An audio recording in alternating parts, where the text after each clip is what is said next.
My daughter's hand is sticky with grape juice as she tugs at my sleeve. The shopping cart rattles under my grip, half filled with generic brands and day-old bread marked down to a price I can actually afford. Tuesday nights at this 24-hour supermarket mean fewer crowds, which means I can breathe without someone judging the contents of my cart or the stains on my uniform. Mommy, I need the bathroom. Lily's voice carries that particular urgency that means we have maybe 3 minutes before disaster strikes. I glance at my phone. 12:47 a.m. My shift at the restaurant ended 40 minutes ago. And before that, I spent 8 hours at the medical clinic answering phones and filing insurance claims. My lower back throbs with the particular ache that comes from standing too long on cheap shoes. But Lily needs the bathroom, and everything else can wait. Okay, baby, let's go. I abandon the cart near the produce section and scoop her up. Even though at 4 years old she insists she's too big to be carried. Tonight, she doesn't protest. She's as exhausted as I am, her head dropping against my shoulder as I navigate through the aisles toward the restrooms at the back of the store. The medical debt letters are stuffed in my purse, unopened from today's mail. $147,000. The number haunts me in quiet moments, growing larger in my mind until it becomes this monstrous thing I'll never escape. Lily's leukemia treatment saved her life, and I'd make the same choice 1,000 times over, but the financial aftermath is slowly drowning us both. 8 months in remission. 8 months of holding my breath every time she coughs, every time she looks pale, every time we go for her checkups. The doctors say the prognosis is excellent. I try to believe them. I wait outside the bathroom stall, listening to Lily hum a song she learned at the subsidized daycare. She's resilient in ways that break my heart. She doesn't remember much about her father, which is probably a blessing. Ryan disappeared the week after her diagnosis, couldn't handle the reality of a sick child. The divorce was fast, brutal. The restraining order I got 6 months ago after he showed up drunk, demanding to see her, felt like closing a door on the worst chapter of my life. He hasn't violated it. Yet. 6 months of silence. I should feel relief. But instead I feel like I'm waiting for the other shoe to drop. All done. Lily emerges, and I help her wash her hands, making a game of the soap bubbles to coax a smile from her tired face. Her hair, the same light brown as mine, curls around her face in a way that makes her look angelic. People always comment on her eyes. Green like mine, but brighter, more alive. We make our way back through the store, and I'm mentally calculating whether I can afford the chicken breasts that are on sale when I realize the cart isn't where I left it. Panic flares before I spot it near the wine section, and Lily breaks free from my hand. Lily, wait. But she's already darting ahead, and my heart lurches because this is how children get lost, get hurt, get taken. I hurry after her, my worn sneakers squeaking on the linoleum, and then I see what stopped her. A man stands in front of the imported wine section, tall and dressed entirely wrong for a midnight grocery run. His suit is dark, perfectly tailored, the kind of clothing that speaks of money in a quiet, assured way. Dark hair styled back from his face. Strong jawline, olive skin. He's examining a bottle of red wine with the concentration of someone who actually understands what he's looking at. And Lily walks right up to him. "Excuse me, mister." Her small voice carries in the quiet aisle, and I'm running now, my exhaustion forgotten in the surge of protective panic. The man looks down, and I catch the moment of surprise that crosses his face.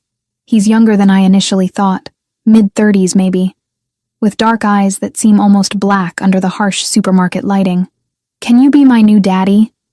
Lily asks with the devastating directness only a 4-year-old possesses. My old daddy was mean and he went away. And I reach them just as the man crouches down, bringing himself to Lily's eye level. The movement is careful, non-threatening, and something about the way he folds his tall frame makes him seem less intimidating. "I'm so sorry," I gasp, reaching for Lily's hand. She doesn't understand. "Lily, we don't talk to strangers, remember?" "But he has kind eyes," Lily protests. "And I want the floor to open and swallow me whole." The man looks up at me, and I'm struck by the intensity of his gaze. Not aggressive, but assessing, like he's reading a book I didn't know was open. "It's all right," he says. His voice low and smooth with just a trace of an accent I can't quite place. Italian, maybe. He turns back to Lily. "What's your name, little one?" "Lily Marie Collins. I'm 4 3/4. My mommy says I'm very brave because I had cancer, but I beat it. She says it with pride, like it's an accomplishment she earned through effort rather than luck and 8 months of brutal treatment. Something flickers across the man's face, too quick for me to read. He straightens, and suddenly I'm very aware of how I must look. My waitress uniform is stained from tonight's shift, my hair escaping from its ponytail in limp strands, dark circles under my eyes that no amount of concealer can hide. Our shopping cart holds store-brand cereal and dented cans from the discount rack. "I'm Alexander Pellegrini," he says, extending his hand to me. His grip is warm, firm, but not crushing. And I catch the scent of expensive cologne, something woody and refined. "Megan Collins. I really am sorry about—" I gesture helplessly at Lily, who is now examining Alexander's watch with obvious fascination. "Your daughter is charming and brave," as she said. He looks at Lily again. "Cancer is a terrible fight. How long has she been in remission?" The fact that he knows the terminology, that he asks with genuine interest rather than pity, catches me off guard. 8 months. The doctors are optimistic. That's good. He pauses, then adds, "My late wife battled cancer. I understand how difficult it can be." The admission hangs in the air between us, and suddenly this stranger feels less strange. There's a recognition in his eyes, the kind that only comes from living through something terrible. "I'm sorry for your loss," I say quietly, and mean it. Lily tugs on my hand. "Mommy, I'm hungry." "I know, baby. We'll eat when we get home." I glance at the cart, at our meager collection of necessities. Grocery shopping has become an exercise in careful mathematics, each item weighed against the bills that need paying. Alexander follows my gaze, and I see him take in the details. The generic brands, the clearance stickers, the absence of anything that isn't absolutely essential. I want to explain that we're not always like this, that I have 2 jobs, that I'm trying, but the words stick in my throat. "Please, allow me to pay for your groceries," Alexander says, and there's no pity in his voice, just a simple offer. "No," the word comes out sharper than I intend. "Thank you, but no. I can handle my own expenses." "I'm sure you can." "Consider it a thank you for your daughter's kind offer." A slight smile touches his lips. It's not every day someone asks me to be their father. Despite everything, I feel a laugh bubble up. She's very direct. A good quality. He looks at me seriously now. I grew up with very little. I understand pride. But I also understand that sometimes accepting help isn't weakness. It's wisdom. "I don't even know you." "Then consider it a loan. Write down the amount. Pay me back when you can." The offer is absurd. Why would this clearly wealthy stranger offer to help us? But Lily is yawning, and the number in my bank account is terrifyingly low, and the thought of not having to choose between groceries and the electric bill this month makes my eyes burn with unexpected tears. "Why would you do this?" I ask, hating how my voice wavers.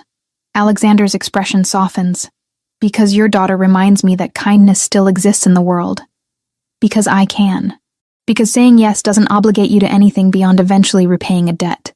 He pulls out his wallet, retrieves a business card. "My number, in case you need to reach me about repayment." I take the card, my fingers trembling slightly. The paper is heavy, expensive. Just a name and phone number. No business listed. "I'll write down everything we buy," I say finally, "and I'll pay you back. Every cent. I have no doubt." He gestures toward the wine section. "Finish your shopping. I'll meet you at the register." I want to protest more, but Lily is drooping against my leg, and the practical part of my brain is already calculating what else we need, now that money isn't the immediate obstacle. I add actual fresh vegetables to the cart, a whole chicken instead of just the marked-down thighs, milk that isn't about to expire. At the register, Alexander is already there, waiting. The cashier, a young guy I've seen here before, stiffens when he sees Alexander. "Mr. Pellegrini? I didn't know you shopped here." "Occasionally," Alexander replies smoothly. He nods at my cart. "Add her items to my bill." The cashier rings everything up with nervous efficiency. The total is $83.42. I write it down in my phone with shaking hands, along with Alexander's number from the card. "Thank you," I say, as we head toward the exit, meaning it more than I've meant anything in a long time. "You're welcome." He carries the heavier bags to my car, an ancient Honda with a failing transmission that I pray holds out another 6 months.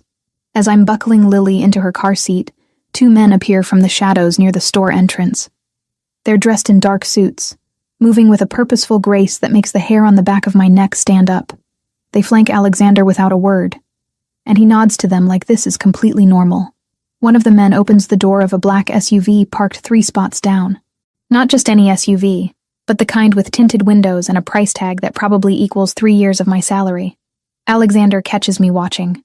Good night, Megan. Drive safely. I watch them drive away, processing what I've just witnessed. The nervous cashier, the bodyguards, the expensive everything. Alexander Pellegrini isn't just wealthy. He's something else entirely. Something that exists in a world I don't understand. Lily is already asleep in her car seat by the time I pull out of the parking lot. The bags of groceries in the back seat feel heavier than they should, weighted with the debt I've just incurred to a stranger who might be dangerous. But when I glance at my daughter in the rearview mirror, at her peaceful sleeping face, I can't bring myself to regret it. We have food for the week. The bills will get paid. Tomorrow I'll worry about who Alexander Pellegrini really is, and what accepting his help might mean. Tonight, I drive home through the empty streets, and for the first time in months, the weight on my shoulders feels just a little bit lighter. Lily's laughter echoes through our tiny apartment as Mrs. Morrison teaches her a clapping game. I'm standing at the kitchen counter, dividing tips from today's lunch shift at the restaurant into piles. Rent, utilities, groceries, medical debt. The bills spread before me like an accusation. 5 days since the supermarket. 5 days since Alexander Pellegrini paid for our groceries and left me with his card and a debt I'm determined to repay. I've looked at that card a dozen times, the heavy paper stock with just a name and number, wondering who he really is and why he helped us. Megan, dear, I should head home. Mrs. Morrison stands, smoothing her cardigan. She's 73, lives in the apartment next door, and has been watching Lily during my evening shifts for the past year. I pay her what I can, which isn't much, but she insists the company is worth more than money. Thank you so much. I hand her $40, knowing it's not enough for 4 hours of childcare, but it's what I can manage this week. She waves it away initially, as she always does, before tucking it into her pocket. That sweet girl is never any trouble. You working the late shift tonight? Yeah, 6 to midnight. I'll pick her up around 12:30 if that's okay. Of course. Come along, Lilybug. We'll have dinner and watch that movie about the princess again. Lily bounces over to hug me. Be good at work, Mommy. Always am, baby. I kiss the top of her head, breathing in the scent of her strawberry shampoo. She's wearing her favorite purple dress, the one that's getting too short, but she refuses to give up. I have 90 minutes before my shift at the restaurant. Just enough time to shower, change, maybe close my eyes for 20 minutes. My morning job at the medical clinic means 8 hours of answering phones, filing insurance paperwork, and trying not to think about my own medical debt while processing everyone else's. Then I rush to pick up Lily from daycare, bring her home, and hand her off to Mrs. Morrison before heading to my evening shift. The shower is lukewarm, the water heater struggling. I stand under the weak spray and let myself imagine, just for a moment, what it would be like to have only one job. To be home for dinner every night. To not calculate every dollar against survival. Friday night at the restaurant is chaotic. We're understaffed because Jessica called in sick, which means I'm covering twice the normal section. My manager is stressed. Customers are impatient, and I've been sworn at twice before 9 o'clock. By the time my shift ends at midnight, my lower back is screaming, and I've got marinara sauce on my sleeve that won't come out. I collect my tips, $47 in crumpled bills and loose change, and drive to Mrs. Morrison's building. The hallways smell like old carpet and someone's cooking. A familiar scent that usually feels like coming home. But tonight, when I knock on her door, she opens it with worry creasing her face. Megan, there was a man at your door about an hour ago. Tall, brown hair seemed agitated. He knocked for several minutes, called your name. I didn't answer when he tried my door, but I watched through the peephole until he left. Ice slides down my spine. What did he look like? 30s maybe, wearing jeans and a jacket. He smelled like alcohol even through the door. Ryan. The restraining order requires him to stay at least 500 feet away. 6 months of silence, and now he's here, at my home. drunk and looking for me. Did he say anything? Just your name, and Lily's. Demanding to see his daughter. Mrs. Morrison's hand shakes as she touches my arm. Should I call the police? I'll handle it. Thank you for keeping Lily safe. I gather my sleeping daughter, her head heavy on my shoulder, and carry her down the hallway to our apartment. The door is intact. No signs of forced entry. I unlock it carefully, stepping inside and immediately locking it behind us. Lily barely stirs as I lay her in her bed, pulling her blanket up to her chin. In sleep, she looks peaceful, unaware of the danger that was pounding on our door an hour ago. I'm checking the window locks when the knocking starts. Heavy. Insistent. Demanding. Megan. I know you're in there. Ryan's voice is slurred but loud. Open the door. My heart hammers against my ribs. I grab my phone, finger hovering over 911. But I've been down this road before. Police will come, file a report, maybe arrest him if he's drunk enough. He'll be out by morning with a court date months away. The restraining order hasn't stopped him. Nothing has stopped him. I have rights. Ryan's fist pounds harder. She's my daughter, too. You can't keep her from me. Lily's door opens. She stands there in her purple dress, eyes wide and terrified. Mommy? Get in the bathroom, baby. Lock the door. Is that Daddy? The word makes my stomach turn. He doesn't deserve that title. Didn't earn it when he abandoned her during chemo. Didn't earn it during the divorce. Certainly hasn't earned it by showing up drunk and violent at our door. Bathroom. Now. My voice is sharper than I intend, and Lily's lip trembles, but she obeys. I know about your new sugar daddy. Ryan's laugh is ugly. Yeah, I've been watching. Saw you at the store. You think you're better than me now? Got some rich guy paying your bills? How does he know about Alexander? Has he been following me? Those medical bills are your fault, Megan. You just had to keep pumping her full of poison, running up debt we couldn't afford. For what? So she could live a few more years? Rage floods through me, hot and consuming. How dare he? How dare he reduce Lily's life to a financial calculation? I'm not leaving until you open this door. Something slams against the wood, and I jump. I'll kick it down if I have to. My hands are shaking as I scroll through my phone. I should call 911. That's the logical choice. But Ryan's right about one thing. I do have someone else's number now. Someone who in 5 minutes at a grocery store showed more genuine concern than Ryan ever did in our entire marriage. I press call on Alexander Pellegrini's number, not knowing if he'll even answer, if he gave me a real number, or just wanted to seem charitable before disappearing from my life. He answers on the first ring. Megan. The sound of his voice, calm and alert despite the late hour, nearly breaks me. I'm sorry to call. I didn't know who else. My ex-husband is outside my apartment. He's drunk, violating his restraining order, threatening to break down the door. My daughter is terrified, and address. Now. I rattle it off, my voice steadier than I feel. Lock every door and window.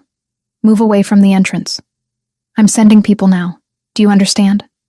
Yes. Stay on the line with me. Ryan is still pounding, his threats becoming more incoherent. I move to the bathroom where Lily is huddled in the tub, knees pulled to her chest. I sit on the floor beside her, phone pressed to my ear. He's still there. I tell Alexander. Help is 3 minutes away. Is your daughter safe? She's with me. Scared but unharmed. Good. Keep talking to me. Tell me about him. Your ex-husband. Maybe it's the fear. Maybe it's exhaustion. But I find myself telling this near stranger everything. How Ryan was charming at first, controlling later. How he isolated me from friends, criticized every choice, made me doubt my own judgment. How he walked out the day after Lily's diagnosis, couldn't handle having a sick child. The divorce that followed, his attempts to avoid child support, the restraining order after he tried to take Lily from daycare without permission. He hasn't contacted us in 6 months. I finish. Until tonight. 6 months is a long time for someone like him to stay quiet. Something triggered this. The pounding stops suddenly. Through the bathroom door, I hear voices. Low and controlled. Not Ryan's voice. Someone's here. I whisper. My associates. Stay where you are until they tell you it's safe.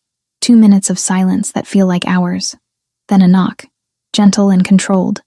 completely different from Ryan's assault on the door. "Miss Collins? Mr. Pellegrini sent us. Your ex-husband has left the premises. We'd like to speak with you." I emerge from the bathroom, leaving Lily inside with instructions to stay put. Through the peephole, I see two men in dark suits, both large and professional-looking. Not threatening, but certainly capable of handling threats. I open the door a crack, chain still engaged. "I'm Victor, this is James. May we come in? Mr. Pellegrini is on his way, and would like us to secure the apartment first. Alexander is coming here, at nearly 1 a.m. For me, I let them in. They move through my tiny apartment with efficient precision, checking the windows, examining the door frame Ryan was beating on, taking photos of scuff marks his shoes left on the wood. "Your ex-husband has been convinced to leave the area," Victor says, his tone making it clear exactly how convincing they were. He understands that returning would be inadvisable. "Is he hurt?" "No, ma'am. We simply explained the situation in terms he could understand." Lily peers around the bathroom door. "Mommy? It's okay, baby. Come here." She runs to me, and I lift her up despite my aching back, holding her close while she buries her face in my neck. "The little one?" James asks quietly. "My daughter, Lily." Both men's expressions soften imperceptibly. "She's safe now. We'll make sure of it." 20 minutes later, another knock. This time when I open the door, Alexander Pellegrini stands there, looking far too composed for 1 a.m. His suit is different from the grocery store, charcoal gray instead of black, but just as expensive. His dark eyes scan me quickly, cataloging injuries I don't have, then move to Lily in my arms. "May I come in?" I step aside, suddenly aware of how small and shabby my apartment must look to him. The secondhand furniture, the peeling paint, the stack of medical bills on the counter I forgot to hide. Alexander doesn't seem to notice or care. He nods to Victor and James, who quietly leave, and then turns his full attention to me. "Are you hurt?" "No. Scared but not hurt." "Your daughter?" "Shaken up but okay." Lily has fallen asleep against my shoulder, exhausted by fear. Alexander gestures to the couch. "Sit, please. We need to talk." I lower myself onto the cushions, cradling Lily. Alexander takes the chair across from us, leaning forward with his elbows on his knees. "Tell me everything about your ex-husband. Don't leave anything out." So I do. The full history of Ryan Turner, from our college romance to our toxic marriage to his abandonment and the legal battles that followed. Alexander listens without interrupting, his expression growing harder with each detail. "The restraining order," he says when I finish. "How many times has he violated it before tonight?" This is the first time in 6 months. Before that, there were 3 incidents. Police were called twice. He was warned, but never arrested. "And the police have been helpful?" I laugh, bitter and tired. "They take reports. That's about it." Alexander is quiet for a long moment, thinking. When he speaks again, his voice is careful, deliberate. "I can help you. Really help you. But you need to understand what that means." I'm listening. "I own a restaurant in the city, Bellissimo. High-end Italian cuisine, corporate events, private parties. I need someone to manage those events, coordinate with clients, handle logistics. It's a real job with real responsibilities, not charity disguised as employment." "What's the salary?" $4,200 a month plus benefits including health insurance. The number hits me like a physical thing. That's more than I make at both my current jobs combined, with health insurance, with benefits. "Why would you offer me this?" "Because you need help, and I can provide it. Because your daughter deserves a mother who isn't working herself to death. Because I've been where you are, desperate and out of options. And someone helped me once." He pauses. "And because men like your ex-husband don't stop on their own. They need to be stopped. I can do that." "How?" "By making it clear that you're under my protection. That touching you or your daughter means answering to me and my organization. By providing security that actually works, not just restraining orders that are ignored." There's something in the way he says "my organization" that makes me understand this goes deeper than restaurant ownership. But right now, with Lily sleeping in my arms and scuff marks on my door from Ryan's assault, I don't care about the details. What do I have to do? Come to the restaurant Monday for a formal interview. Bring your resume, references if you have them. I'll introduce you to my brother Franco, who manages daily operations. If everything goes well, you can start within 2 weeks. Just like that. Just like that. He stands, pulling a card from his pocket. Different from the first one, this has an address printed below his name. My restaurant, 10 a.m., Monday. Can you make it? I'll be there. Good. He moves toward the door, then pauses. I'm leaving Victor outside tonight. He'll be in his car, watching the building. If your ex returns, he'll handle it. Tomorrow we'll discuss longer-term security arrangements. Thank you, I whisper, meaning it more than I've meant anything. Alexander's expression softens slightly. Sleep well, Megan. Both of you. After he leaves, I carry Lily to her bed, tucking her in carefully. Through the window, I can see a black sedan parked across the street, a figure silhouetted in the driver's seat. I should feel trapped, obligated, worried about what accepting Alexander Pellegrini's help really means. But instead, for the first time since Ryan's fists hit my door, I feel safe. The weekend passes in a blur of overthinking. Victor's black sedan remains parked outside until Sunday evening, a constant reminder that my life has changed in ways I'm still trying to understand. Saturday morning, I give notice at both my jobs. My manager at the medical clinic seems relieved, one less person to schedule. The restaurant manager is less understanding, but I've already made up my mind. Sunday afternoon, I visit Mrs. Morrison with a box of her favorite tea and an envelope containing $200, more than I've ever been able to give her at once. You don't have to do this, she protests, though her hands shake slightly as she accepts it. You've been watching Lily for a year, taking whatever I could pay without complaint. This is long overdue. I hug her, breathing in the scent of lavender and old books that always clings to her cardigan. I got a new job. Better hours, better pay. I won't need evening childcare anymore. Her eyes well up. That sweet girl. I'll miss our evenings together. You can visit any time. Your family, Mrs. Morrison. Monday morning arrives too quickly. I've dressed carefully in the only professional outfit I own, black slacks and a cream blouse I found at a thrift store 2 years ago. Lily is at her current daycare, the subsidized one with peeling paint and too many children per teacher. If this job works out, I can afford better. Bellissimo occupies a corner building in a neighborhood I usually avoid because everything costs too much. The exterior is elegant without being ostentatious. Dark wood and brass fixtures, large windows revealing glimpses of the interior. I stand outside for a full minute, convincing myself to walk through those doors. A valet opens the door before I can reach for the handle. Welcome to Bellissimo. Do you have a reservation? I'm here for an interview with Mr. Pellegrini. His demeanor shifts instantly, becoming more attentive. Of course. Please follow me. The interior takes my breath away. High ceilings, exposed brick walls, tables set with white linens and fresh flowers. Everything about the space speaks of careful attention to detail, from the art on the walls to the soft lighting that makes the room glow warmly. It's elegant without being cold, expensive without being pretentious. A man emerges from the back, tall and broad-shouldered like Alexander, but with lighter coloring and an easier smile. He's maybe a year or two younger, dressed in slacks and a button-down shirt with the sleeves rolled up. You must be Megan. I'm Franco Pellegrini, Alexander's brother. His handshake is firm but friendly. Come on back. My wife Lauren handles our books and she wanted to meet you too. I follow him through the dining room to a spacious office that overlooks a small courtyard garden. A woman in her early 30s sits at a desk covered in spreadsheets, her dark hair pulled back in a practical bun. She stands when we enter, offering a warm smile. Megan. Hi. I'm Lauren. Sorry about the mess. Month-end accounting always looks like a paper explosion. She gestures to a seating area away from the desk. Let's talk somewhere more comfortable. For the next hour, Franco and Lauren walk me through what the job would actually entail. Coordinating corporate events, managing private dining reservations, working with clients to plan menus and logistics, overseeing the setup and execution of special occasions. They show me the event calendar, already booked 3 months out with corporate functions and weddings.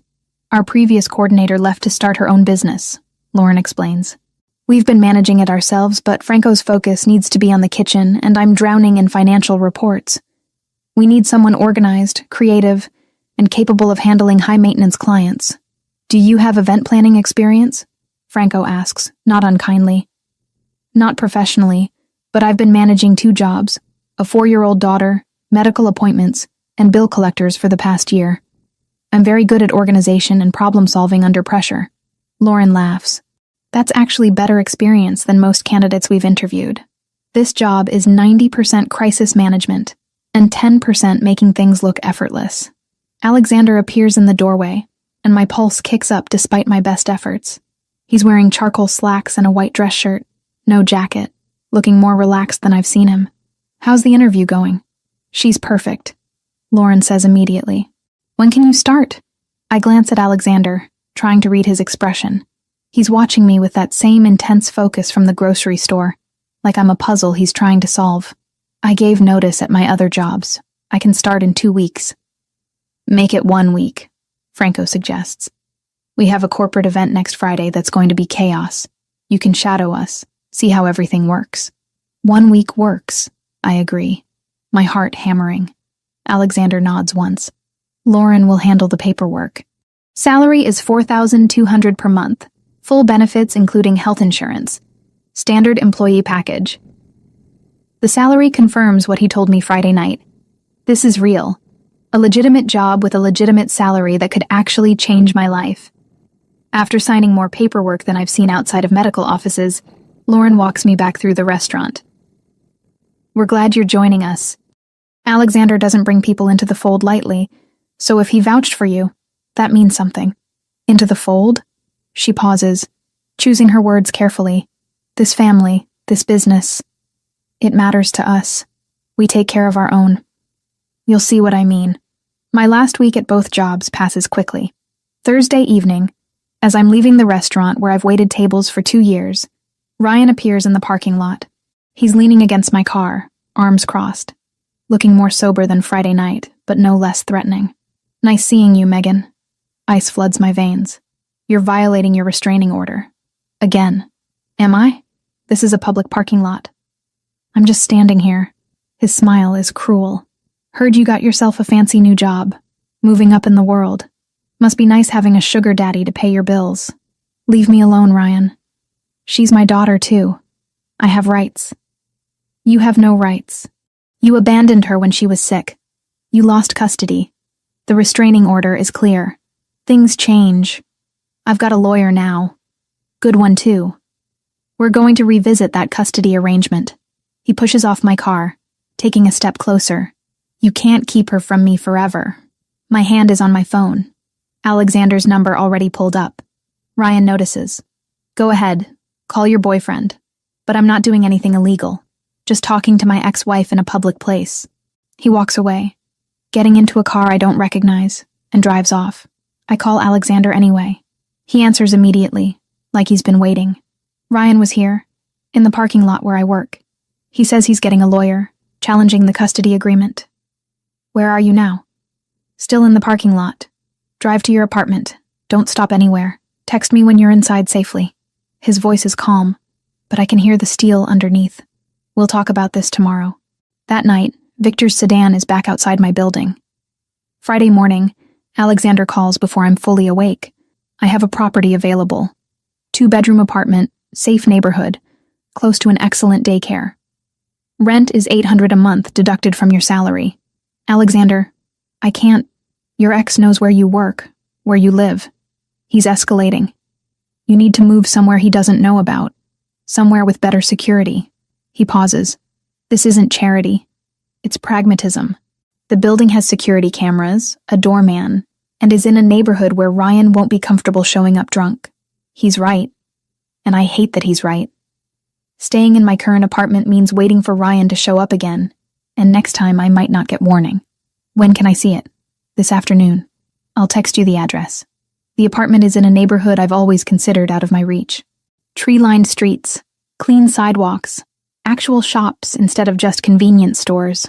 The building is well-maintained brick, with a doorman who nods respectfully as Alexander leads me inside. The apartment itself is simple but perfect. Hardwood floors, large windows letting in natural light, a kitchen with actual counter space. 2 bedrooms, one for me and one for Lily. A bathroom that isn't falling apart. It's not luxury, but compared to where we've been living, it feels like a palace. There's a daycare 3 blocks away, Alexander says, watching my face as I take it all in. Excellent reputation, and they have an opening. The owner is a friend. You can tour it today if you'd like. Is the daycare also $800 a month? It's included in your benefits package. Company covers childcare for employees with children under 6. I turn to face him directly. Why are you doing all this? Because I can. Because you need help and I have resources. Because your daughter deserves stability. His expression softens slightly. And because I know what it's like to feel trapped with no way out. Someone helped me once. This is me paying it forward. I'll pay you back. The groceries, the increased security, all of it. The groceries, yes. The security is non-negotiable and not something you owe me for. The apartment is standard rent, which you're already paying through salary deduction. He hands me a key. You can move in whenever you're ready. We tour the daycare together, Lily bouncing between us with excitement about the bright classrooms and the playground that doesn't have rust on the equipment. The director is a warm woman in her 50s who immediately kneels to Lily's level. And who is this beautiful girl? I'm Lily. I'm 4 3/4 and I beat cancer. The director's eyes meet mine with understanding. Then you're the bravest person I've met today. Would you like to see where the brave kids play? While Lily tours with one of the teachers, the director walks me through their programs. We have several children with medical histories. Our staff is trained in emergency protocols, and we maintain detailed health records. Your daughter will be in good hands. How did you know about her medical history? Mr. Pellegrini mentioned you'd be enrolling a child with special considerations. He wanted to make sure we could accommodate any needs. Of course he did. Alexander has thought of everything, arranged everything, before I even agreed to any of it. It should feel controlling, but instead it feels like someone finally seeing all the problems I've been juggling alone and actually doing something about them. My first week at Bellissimo is overwhelming in the best possible way. I shadow Franco and Lauren, learning the systems, meeting the kitchen staff, sitting in on client consultations. The work is demanding but fascinating, combining creativity with logistics in ways that engage every skill I've developed surviving the past 2 years. Alexander keeps his distance professionally, but I catch him watching me sometimes. When our eyes meet across the dining room during setup for a private event, there's an intensity there that makes my skin warm. I look away first, reminding myself that this needs to stay professional. I can't afford to confuse gratitude with attraction, can't afford to complicate the one good thing happening in my life. By the end of the first week, Lauren pulls me aside. You're doing great. Better than great, actually. Franco and I were worried Alexander was making a personal decision rather than a business one, but you've proven us wrong. You're exactly what we needed. Saturday, I move into the new apartment with help from Franco and Lauren. Their daughter Gianna comes along, a dark-haired 4-year-old with her mother's smile and her father's energy. She and Lily become instant friends, racing through the empty rooms and declaring which will be their play space. They'll be in the same class at daycare, Lauren mentions, watching the girls with obvious affection. Gianna's been begging for a friend her age. Lily needs friends too. She's been isolated with everything we've been dealing with. Lauren's hand touches my arm briefly. That's changing now. You're part of this family, which means Lily is too. We take care of our own. It's the second time someone has said that to me. I'm beginning to understand it's not just a saying. It's a promise. Monday morning, Lily starts at her new daycare. I watch through the window as she and Gianna hold hands, walking into the classroom together. My chest feels too full, too tight, with emotions I can't quite name. That afternoon, I have my first solo client meeting, a tech company wanting to host a product launch dinner for 80 people. I present 3 menu options, 2 room layouts, and a timeline that impresses even me with its attention to detail. They sign the contract before leaving. Alexander appears in my office doorway as I'm updating the calendar. Franco says you closed the Technova deal. They wanted something innovative but professional. I think we gave them both. You gave them both. He steps inside, closing the door behind him. How are you settling in? The apartment? The daycare? The job? It's good. Really good. Better than I could have hoped. I meet his eyes. Thank you. For all of it. You're welcome. He's quiet for a moment, and the air between us feels charged with something unspoken. I meant what I said. This is a real job, not charity. You've earned everything you have.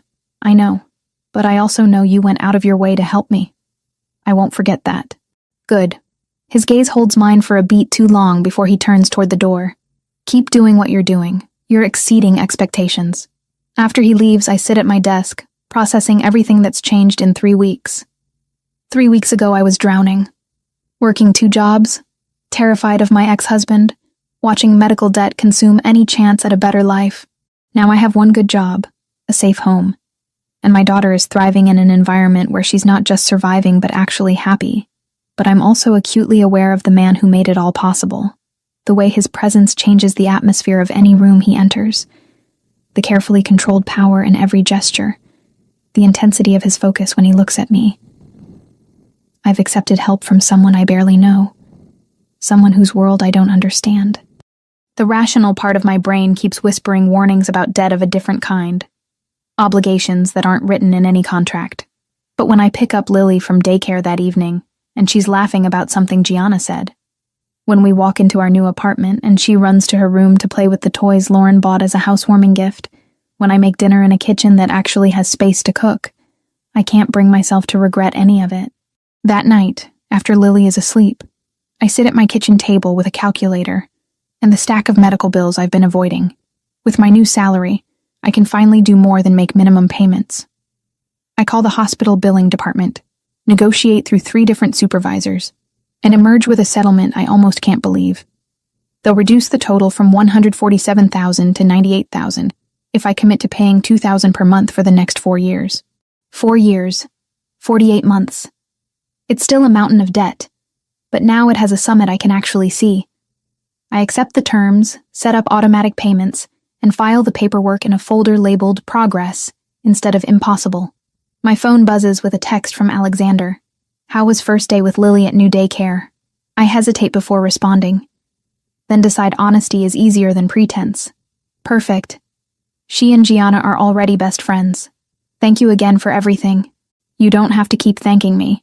Yes, I do. At least for a while longer. There's a long pause before his response comes through. Get some rest. Tomorrow's the Technova prep day. You'll need your energy. I smile despite myself. Professional boundaries. That's what we're maintaining. That's what's safe. But as I get ready for bed, I catch myself thinking about the way Alexander looked at me in my office. The unspoken something that hung in the air between us. It would be easy to let gratitude blur into something else. Easy. And incredibly stupid. I've built a new life in 3 weeks. A real job. A safe home. A future for my daughter. I'm not going to risk any of it by misreading kindness as something more. 6 weeks into my new life, and I still wake up sometimes wondering if it's real. The apartment with natural light streaming through clean windows. Lily thriving at a daycare where teachers know her name and actually care. A job that challenges me in ways I didn't know I needed. Tonight is the biggest event I've planned solo. A fundraising gala for childhood cancer research. 80 guests. Live auction. 3-course dinner. When I first proposed the theme to Alexander, I watched his face carefully, wondering if it would be too personal. Given what he'd told me about his late wife, he'd been silent for a long moment, standing in his office with late afternoon sun cutting across his desk. Then he'd simply said, "Do it. Whatever you need, whatever budget makes it exceptional. This matters." 2 days later, Franco handed me a check. $50,000, Alexander's personal contribution, before we'd even sent the first invitation.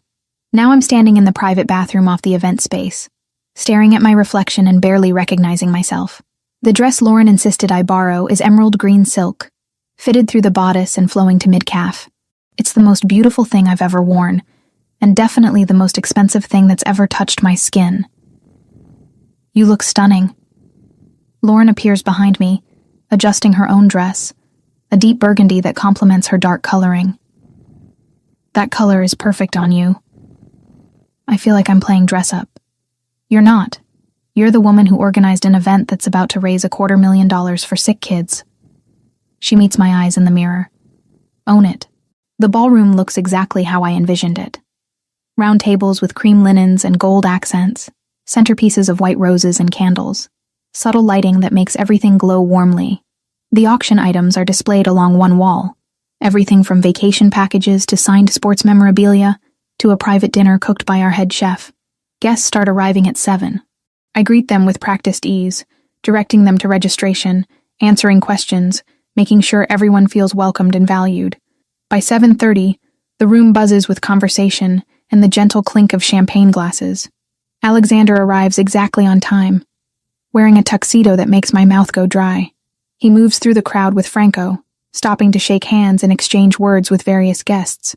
When his eyes find me across the room, something in his expression shifts. He says something to Franco and starts walking toward me. "You've outdone yourself." His voice is low, meant only for me despite the crowd around us. "This is exceptional. We haven't even started the program yet. I'm not talking about the logistics, though those are flawless." His gaze moves over my face, down to the dress, back up. "You look beautiful." Heat rises to my cheeks. "Lauren's dress. The dress is just fabric. You're what makes it beautiful." Before I can respond, the event coordinator signals that it's time to begin dinner service. I excuse myself, slipping into my role as the invisible hand making everything run smoothly.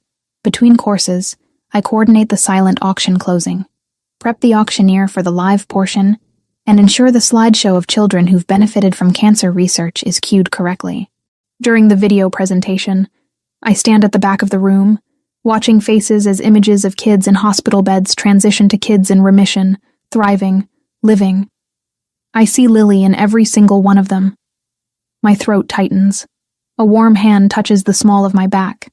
Alexander stands beside me, his attention on the screen but his presence entirely focused on me. "She's one of them," he says quietly. "One of the success stories. 8 months and counting. My wife didn't get that chance. 6 months from diagnosis to gone. Pancreatic cancer doesn't leave much room for hope." It's the most he's ever said about Julia. I turn slightly to look at him, seeing grief etched in the lines around his eyes. "I'm sorry. Don't be. Just keep celebrating that your daughter survived. Some of us need that reminder that it's possible." The live auction exceeds every projection. By the time the final item sells, we've raised over $200,000. People are standing, applauding, and I'm fighting back tears, because this matters. This money will fund research that saves children like Lily. I'm collecting auction paperwork when a voice cuts through the post-event chatter. "Well, this is quite the production." I turn to find an elderly woman watching me with sharp, intelligent eyes. She's small, maybe 5 feet tall, with silver hair styled elegantly and olive skin that speaks of Mediterranean heritage. Her dress is simple, but clearly expensive, and she wears her age like a badge of honor rather than something to hide. "Can I help you?" "You're Megan, the one my grandson can't stop talking about." My heart skips. "You're Alexander's grandmother?" "Nana Sophia." She takes my hand in both of hers, her skin paper thin, but her grip surprisingly strong. "I flew in from Miami to see what all the fuss was about. Now I understand." "I'm not sure what you mean." "My Alessandro hasn't looked at a woman the way he looks at you since Julia died. 3 years of shutting everyone out, and then you appear with your daughter, and suddenly he's alive again. I don't know what to say to that. We've been carefully professional, maintaining boundaries even as the tension between us grows harder to ignore. Walk with me." Nona Sophia links her arm through mine, steering me toward the quieter side of the room. "Tell me about your little girl." Alexander mentioned she's a cancer survivor. For the next 20 minutes, I find myself telling this stranger everything. About Lily's diagnosis, the brutal treatment, the financial devastation, the fear that consumed every moment. Nona Sophia listens with the kind of attention that makes you feel truly heard. "And your ex-husband? He left during this?" "The day after diagnosis." She makes a disgusted sound. "Weak men run when times get hard. Strong men stay and fight." My Alessandro, he stayed, watched his wife waste away, held her hand through every horrible moment. That kind of grief. It changes you. Makes you afraid to love again because losing someone hurts too much. We're not. I mean, it's not like that. He's my boss. He helped me when I needed it. Nona Sophia's laugh is knowing. "Keep telling yourself that, Bella. But I've lived 78 years and I know what I see. That man is falling for you, whether either of you wants to admit it yet." She pats my hand and walks away, leaving me standing there processing her words. Alexander is across the room talking with donors, but as if he feels my gaze, he looks up. Our eyes meet and hold, And I feel it. Whatever this is between us, it's not just gratitude or professional respect. The event ends after 11. Guests trickle out with promises to attend next year, and I supervise the breakdown with the venue staff. By midnight, only family remains. Franco and Lauren, Nonna Sofia, Alexander, and me. You should be proud, Franco says, pulling me into a hug. This was outstanding. We're already getting calls about booking events here because of tonight. Team effort. Your vision, your execution. Take the credit. He glances at Alexander. I'm taking my wife and daughter home. Nonna's staying at the house tonight if you want to drop her off on your way. Actually, I'd like Megan to join me for a nightcap, Nonna Sofia announces. If she's not too tired, I should be exhausted, but I'm wired with post-event adrenaline. I'd love that. Excellent. Alexander can drive us both. You do still have that lovely house in Connecticut, yes? Alexander's expression doesn't change, but something flickers in his eyes. Yes, Nonna. The drive takes 45 minutes. Nonna Sofia holds court from the back seat, asking me questions about event planning, about Lily, about my plans for future fundraisers. It feels less like interrogation and more like genuine interest, and I find myself relaxing into the conversation. The Connecticut house is beautiful in the darkness, all clean lines and large windows overlooking wooded property. Inside, it's surprisingly warm despite the modern architecture. Family photos cover one wall, and I recognize a younger Alexander with a stunning dark-haired woman who must be Julia. Nonna Sofia yawns elaborately. Actually, I'm more tired than I thought. Megan, darling, I'll see you at lunch tomorrow. You are coming to lunch, yes? I wasn't aware I was invited. You are now. Franco's house, 1 o'clock. Bring your daughter. Gianna will be thrilled. She kisses both my cheeks and heads upstairs, leaving me alone with Alexander. That was a setup, I say once she's gone. Definitely. He loosens his bow tie. The gesture somehow more intimate than it should be. Would you like that drink she mentioned? Or I can drive you home. A drink sounds good. He leads me to a sitting room with floor-to-ceiling windows overlooking a garden I can barely see in the moonlight. While he pours wine, I study the books on the shelves. Medical texts, Italian literature, biographies of historical figures. Your grandmother is formidable. She's terrifying and wonderful in equal measure. He hands me a glass of red wine, our fingers brushing in the exchange. She also has no filter and says exactly what she thinks. She told me you haven't looked at anyone the way you look at me since Julia. Alexander goes very still. She said that? Yes. I meet his eyes.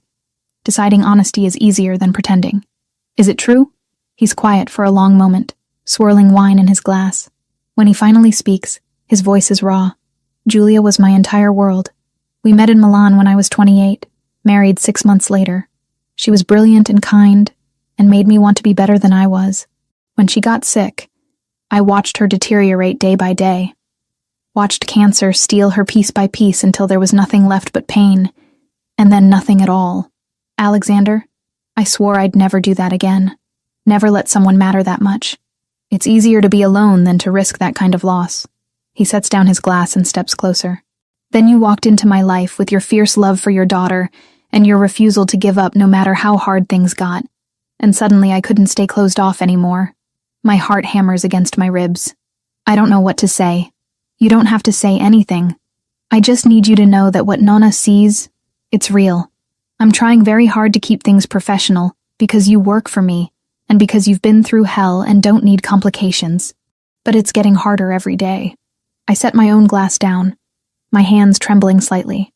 What if I don't want you to keep things professional? The air between us charges with electricity. Alexander takes another step closer, close enough that I can smell his cologne, see the flecks of gold in his dark eyes. Then we have a problem. Because once I stop maintaining distance, I won't be able to go back. I don't do anything halfway, Megan. If this becomes more than professional, it becomes everything. That's terrifying. It is. His hand comes up to cup my cheek, thumb brushing across my skin in a feather-light touch. Tell me to stop, and I will. Tell me this crosses a line, and we'll pretend this conversation never happened. I should tell him to stop. Should maintain the boundaries that keep my new life safe and uncomplicated.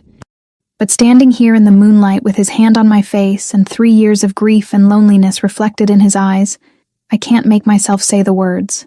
Instead, I lean into his touch. He kisses me like he's been thinking about it for weeks. Soft at first, questioning, giving me room to pull away. When I don't, when I step closer and fist my hands in his shirt, he deepens the kiss with a hunger that steals my breath. We break apart, breathing hard, foreheads resting together. I should take you home, he says, voice rough. Probably. Neither of us moves. Tomorrow, I manage. Lunch at Franco's. We should probably figure out what this means before facing your family. Smart.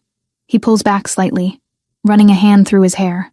But I'm not good at smart when it comes to you. The drive back to my apartment is quiet, charged with everything unspoken. When we arrive, Alexander walks me to my door like he did that first night when Ryan threatened me. But this time, when we reach my threshold, he pulls me close for one more kiss. Sleep well, Megan. You too. Inside, I lean against the closed door, touching my lips where I can still feel the pressure of his mouth on mine. Everything has changed. The careful professional distance we've maintained for 6 weeks just shattered, and I have no idea what comes next. My phone buzzes with a text from Lauren.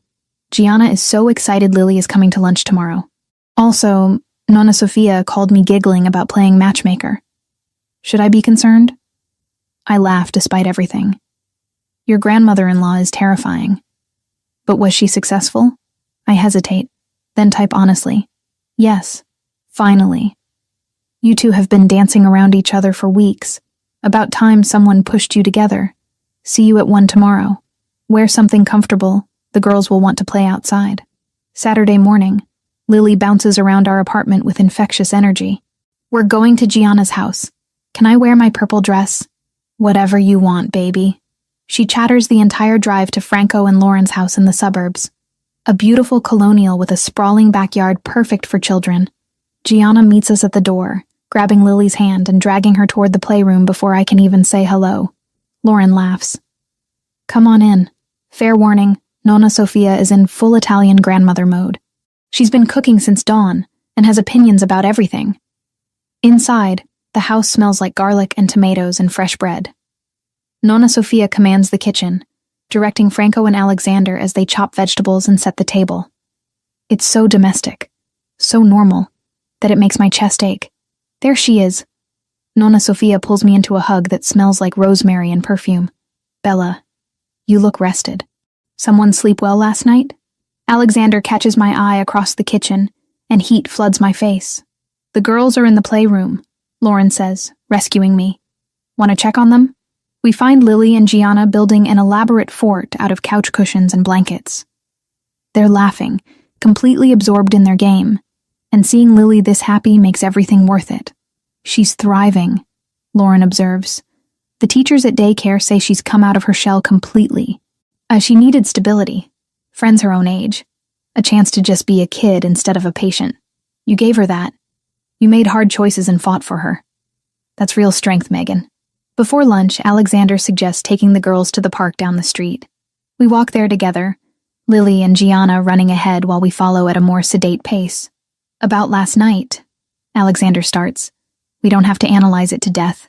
I need you to understand what you're getting into. My life, my family, it's complicated. There are aspects of my business that exist outside legal boundaries. I won't expose you to that directly, but being with me means accepting that it exists. I've suspected as much for weeks. The deference people show him, the way problems disappear with a phone call, the security that appears whenever needed. Alexander Pellegrini is more than a restaurant owner. Are you trying to scare me away? I'm trying to be honest. You deserve that. We reach the park, watching the girls race toward the swings. I appreciate honesty, and I'm not naive enough to think you're just a businessman. But I also know you've been nothing but kind to me and my daughter. You helped us when no one else would. That counts for something. It counts for everything. He takes my hand, lacing our fingers together. This isn't just physical attraction, Megan. I need you to know that. I know. We spend an hour at the park, pushing the girls on swings and helping them navigate the jungle gym. Alexander is patient with both children, catching Gianna when she jumps off the slide and helping Lily reach the monkey bars she's too short for alone. Watching him, I see the father he might have been if Julia had lived. If they'd had children together. Back at the house, lunch is a chaotic, wonderful affair. Homemade pasta, fresh bread, salad from Lauren's garden, and Nonna Sophia's famous tiramisu for dessert. The girls sit together, whispering and giggling. The adults talk over each other, arguing about soccer and politics and the best way to make marinara sauce. It feels like family. Real, messy, loud family. And I realize how much I've missed this, how isolated Lily and I have been. Just the two of us against the world. After lunch, Lily falls asleep on the couch, exhausted from playing. Alexander carries her out to my car with the same careful gentleness he showed at the park. "Thank you for today," I say, buckling her into her car seat. She needed this. I needed this. It's not a one-time thing. You're part of this family now. Both of you. He walks me to the driver's side. And about last night, I kiss him before he can finish the sentence. Quick, impulsive, not caring that his family is probably watching from the windows. When I pull back, he's staring at me with surprise and something warmer. "Stop overthinking," I tell him. "We're both adults. We can figure this out." That simple? Probably not. But standing here analyzing every complication won't make them disappear. So let's just see where this goes. His hand comes up to cup the back of my neck, pulling me in for another kiss. This one is slower, deeper, full of promise. "Monday," he says when we finally separate. "Dinner. Just us. A real date." I'd like that. I drive home with Lily sleeping in the back seat, and my lips still tingling from Alexander's kiss. My phone buzzes with a text from Lauren. Nonna Sophia is cackling and Franco owes me $20. We had bets on how long until you two stopped pretending you weren't into each other. I smile, typing back, "Glad I could help you win money." Seriously, though, I'm happy for both of you. Alexander deserves to be happy again. And you deserve someone who sees how amazing you are. That night, after Lily is in bed, I sit by her window and think about how much has changed in 6 weeks. A new job, a new home, new friends who feel like family. And now, maybe something more with a man who looked at my daughter in a grocery store and saw someone worth protecting. It's not simple. Nothing about Alexander Pellegrini is simple. But as I finally drift off to sleep, I find myself looking forward to Monday, to seeing where this impossible thing between us might lead. 3 weeks pass in a strange dance of proximity and distance. Alexander and I work together daily, our interactions professional on the surface, but charged with everything unspoken. We haven't had that dinner date yet. Something always comes up. A crisis at the restaurant, Lily getting a cold, meetings that run late. But the family doesn't seem to care about our careful boundaries. Franco invites me to Sunday dinners at his house with increasing regularity.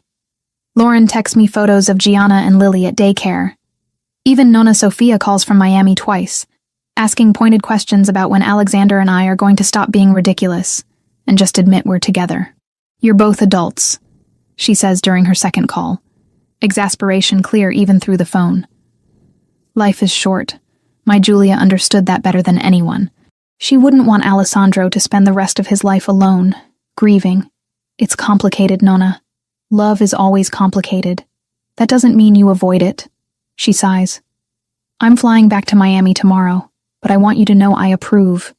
Of you, of this, of whatever you two are dancing around. My blessing, for what it's worth. It's worth a lot, thank you."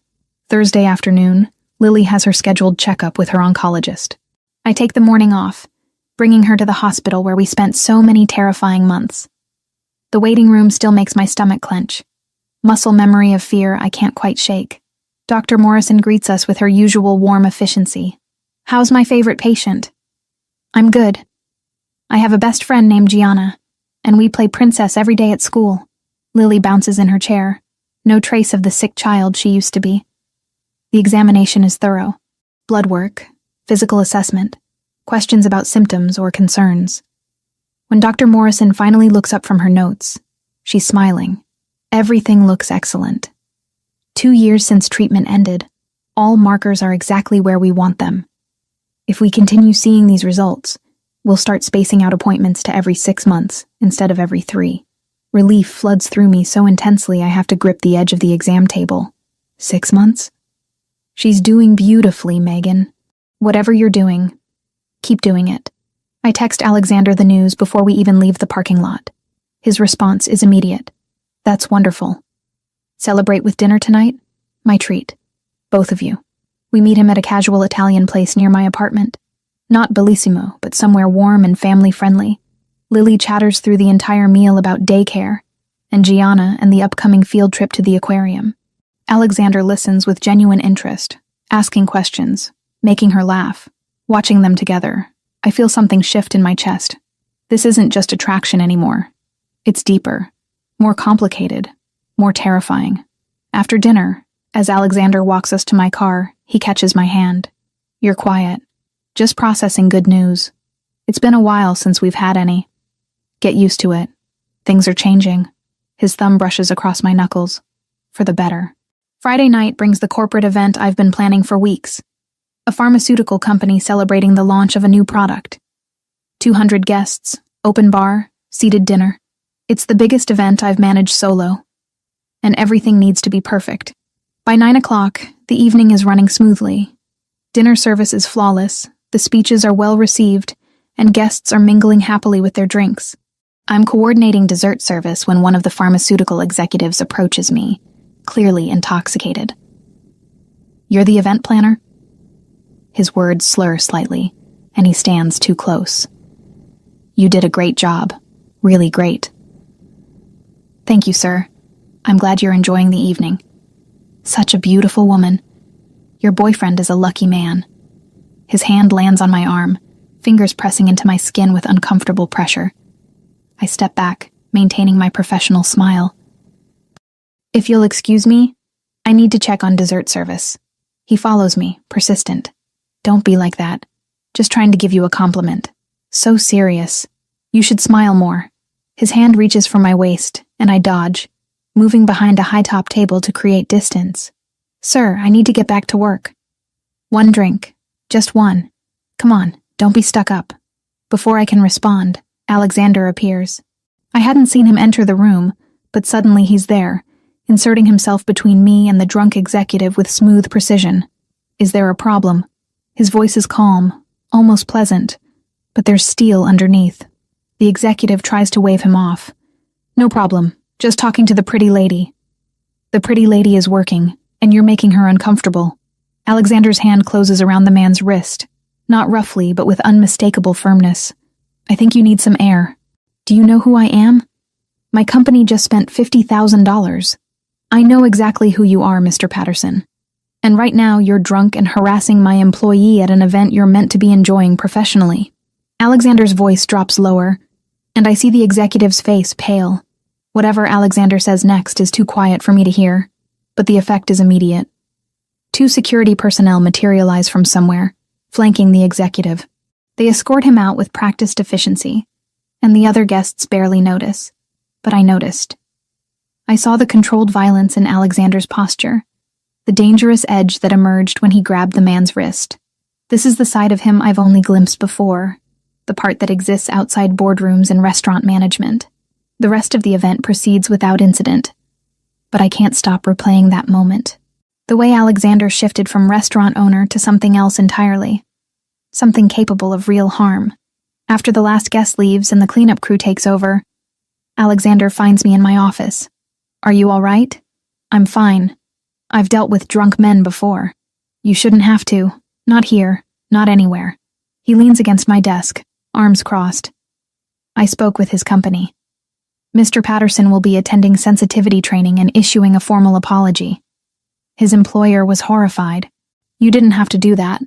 Yes, I did. His eyes meet mine, dark and intense. No one touches you without consequences. No one makes you uncomfortable in my establishment without answering for it. The possessiveness in his tone should probably bother me. Instead, it sends heat through my veins. Alexander, we need to talk. Really talk. Not here. Somewhere private. We end up at his office on the top floor.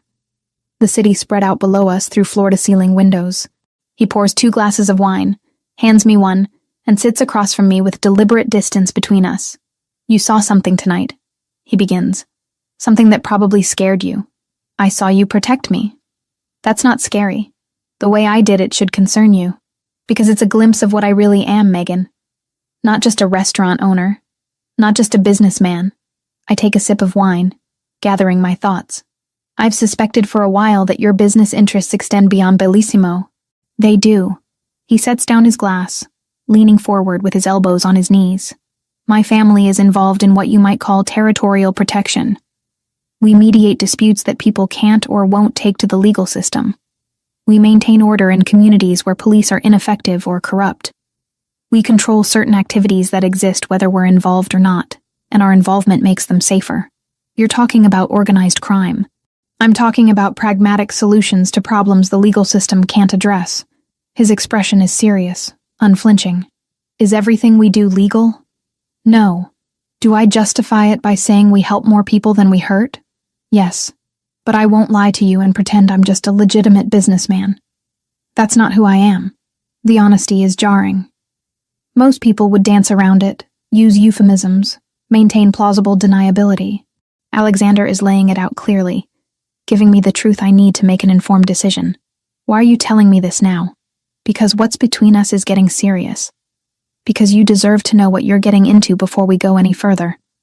Because hiding it would be a betrayal, and I won't do that to you. I stand, moving to the window, processing. The city below looks peaceful from up here, orderly and safe, but I know that's an illusion. Underneath the surface, there's chaos and violence and people like Alexander who navigate it all. I need time to think about this. Take all the time you need. He doesn't move to touch me, respects the space I've created. I'm not going anywhere. Tuesday evening, I'm leaving work late, going over final details for next week's event. The parking lot is mostly empty, just a handful of cars including mine. I'm halfway to my Honda when a familiar voice stops me. Megan, been a while. Ryan steps out from between two cars, hands in his pockets, posture casual but eyes calculating. He's sober tonight, which somehow makes him more threatening than when he was drunk and pounding on my door. You're violating the restraining order. Again, am I? This is a public parking lot. I'm just standing here. His smile is cold. You look good. New job treating you well. What do you want, Ryan? Just checking in. Making sure you're happy with your choices. That new boyfriend of yours, the one with all the money and power, you really think that's going to work out well for you? Leave me alone. He takes a step closer, not threatening exactly, but invasive. I'm worried about you, Megan. About Lily. You're getting involved with dangerous people. That Italian guy, his family, they're not what they seem. How would you know anything about Alexander? I have friends too. Friends who are interested in your situation. Who think maybe you don't understand what you're getting into. His expression hardens. You took my daughter away from me. You think I'm just going to let that go? Let you play house with some gangster and pretend I don't exist? Ice floods my veins. Lily is not your daughter anymore. You lost that right when you abandoned her. That can change. I've got a lawyer now. A good one. We're going to revisit that custody agreement. And when we do, the judge is going to hear all about how you're shacking up with a criminal, exposing our daughter to that environment. Get away from me. Or what? You'll call your boyfriend? Go ahead. But remember, Megan, I'm not doing anything illegal right now. Just talking to my ex-wife. That's allowed. He walks backward toward a car I don't recognize. Think about what's best for Lily. That's all I'm asking. He drives off, and I'm shaking so hard I can barely get my keys out. I call Alexander before I even get in my car. Ryan was here, in the parking lot. He knows about you, about us. He mentioned friends who are interested in my situation. He's threatening to go after custody again. Where are you now? Still in the parking lot. Stay there. I'm sending Victor to escort you home. Don't go anywhere alone tonight. His voice shifts, becomes harder. And Megan, I need you to tell me exactly what he said. Every word. By the time Victor arrives 10 minutes later, I've repeated Ryan's threats 3 times to Alexander, each retelling making the implications clearer. Ryan isn't working alone anymore. He's connected to something bigger, using information about me to leverage something against Alexander's family. That night, after Lily is asleep, Alexander comes to my apartment. He brings Franco with him, and the two brothers sit at my kitchen table with laptops and phones, making calls, pulling up information, coordinating with people whose names I don't recognize. Ryan Turner has been feeding information to a rival organization. Alexander finally tells me, his expression grim. The Ndrangheta. They're a Calabrian crime family trying to expand their territory in the city. They've been mapping our family's vulnerabilities, looking for weak points to exploit. And I'm a weak point. You're someone I care about. That makes you a target. He reaches across the table, taking my hand. This is what I was trying to explain the other night. Being with me means accepting that people will try to use you against me. That your safety requires constant vigilance. That normal life becomes complicated.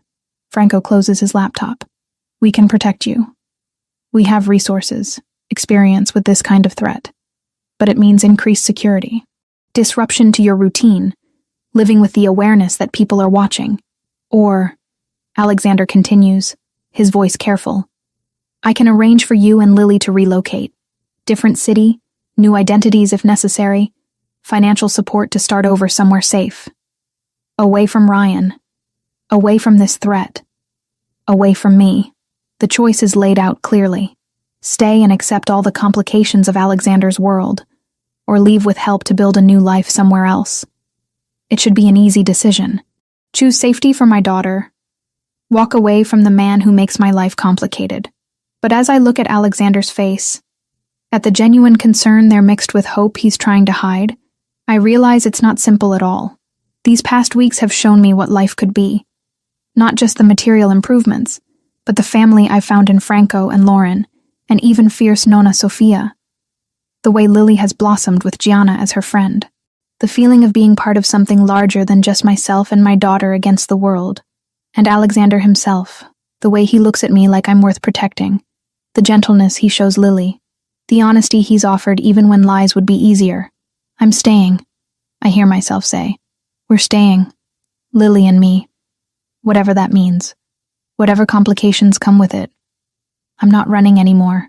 Alexander's hand tightens around mine. You understand what you're accepting? I understand that Ryan found me anyway. That running didn't keep me safe before, and won't keep me safe now. That the only way forward is to stop being afraid and start fighting back. I look between him and Franco. If this Ndrangheta wants to use me to get to you, then you need to make it clear that's not going to work. That I'm protected. That I'm part of this family. She's right, Franco says, respect clear in his voice. Half measures won't work here. They need to know she's off limits completely. Alexander studies my face for a long moment. Once we do this, there's no going back. You'll be marked as Pellegrini family. That protection comes with obligations, expectations, risks. I know, and I do. I'm choosing this with my eyes open, accepting all of it. The danger and the complications and the man who comes with both. Then we move forward together. Alexander stands, pulling me up with him. After Franco leaves, Alexander doesn't. We stand in my small kitchen, the weight of the decision hanging between us. I'm scared, I admit. Good. Fear keeps you careful. But I promise you, Megan, I will do everything in my power to keep you and Lily safe. You're mine to protect now. That's a promise I don't make lightly. The possessiveness should probably bother me. Instead, it feels like safety. Like finally having someone strong enough to stand between me and everything trying to hurt us. He kisses me goodbye at the door, slow and thorough, sealing this new agreement between us. When he finally pulls away, his forehead rests against mine. Sleep well.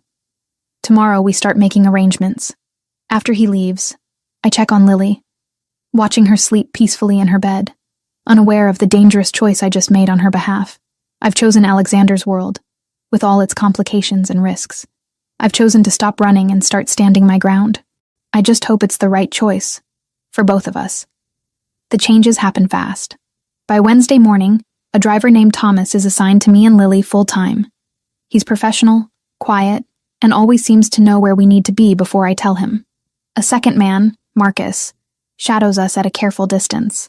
I notice him at the daycare drop-off, in the Bellissimo parking lot, outside my apartment building. You'll get used to it, Lauren assures me over coffee in my office. I had the same adjustment period when Franco and I got serious. Having protection feels invasive at first, but eventually it becomes background noise. How long until it feels normal? Honestly, about 3 months. But the trade-off is worth it. You sleep better knowing professionals are watching for threats you'd never see coming. Alexander insists I learn basic security protocols. Tuesday evening after work, he takes me to a private gym in the Bellissimo building I didn't know existed. For 2 hours, he teaches me awareness techniques, how to spot someone following me, how to position myself in public spaces, basic self-defense moves. This isn't about making you paranoid, he explains, demonstrating how to break a wrist grip. It's about giving you tools so you feel confident instead of helpless.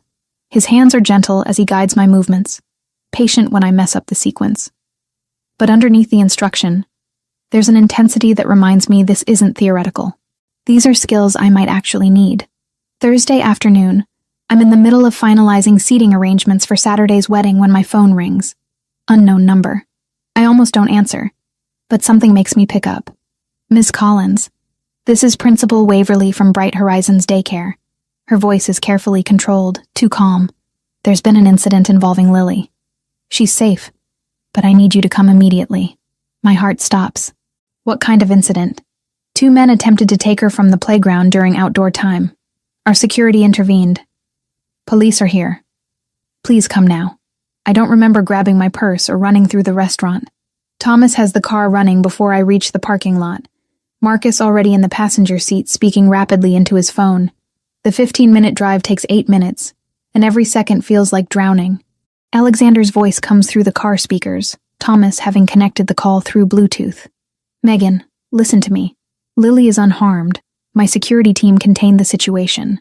Victor was on site and stopped them before they got within 10 feet of her. Who were they? We're finding out. Franco is already at the school. When you arrive, go directly to the principal's office. Don't talk to police without our lawyer present. The daycare is surrounded by police cars and concerned parents. Thomas escorts me through the chaos directly to the administrative office, where I find Lily sitting in Franco's lap, her face buried in his shoulder. Gianna sits beside them, holding Lily's hand, her own face pale and tear-streaked. Mommy. Lily reaches for me, and I gather her close, checking her for injuries even though everyone said she's fine. She's shaking, her small body trembling against mine. You're okay, baby. You're safe now. Bad men tried to take me, but the guard man stopped them. He was really fast, Mommy, like a superhero. Lauren appears with a woman I don't recognize. This is Dr. Sarah Hayes, a child therapist. She specializes in trauma. Can she talk with the girls? I want to say no. Want to take Lily and run somewhere far away where men don't try to steal children from playgrounds. But I nod, knowing my daughter needs more than I can give her right now. Alexander arrives 20 minutes later with 2 men in suits who introduce themselves as the family's attorneys. They handle the police interviews while Alexander sits beside me, his hand wrapped around mine with crushing pressure. Victor identified them as Ndrangheta associates, he says quietly once we're alone. This was a message. They wanted me to know they could reach you, reach Lily, anytime they wanted. They tried to kidnap my daughter. My voice sounds hollow, detached, and they failed. But they'll try again. His jaw clenches. I have a property in Greenwich, Connecticut. Secure, private, with full security team. I want you and Lily there until we resolve this situation. For how long? However long it takes. That evening, I pack bags for both of us with numb efficiency. Lily clings to me, afraid to let me out of her sight. When Alexander arrives to drive us, she reaches for him without hesitation, and he lifts her gently. I've got you, Piccola. No one's going to hurt you. I promise.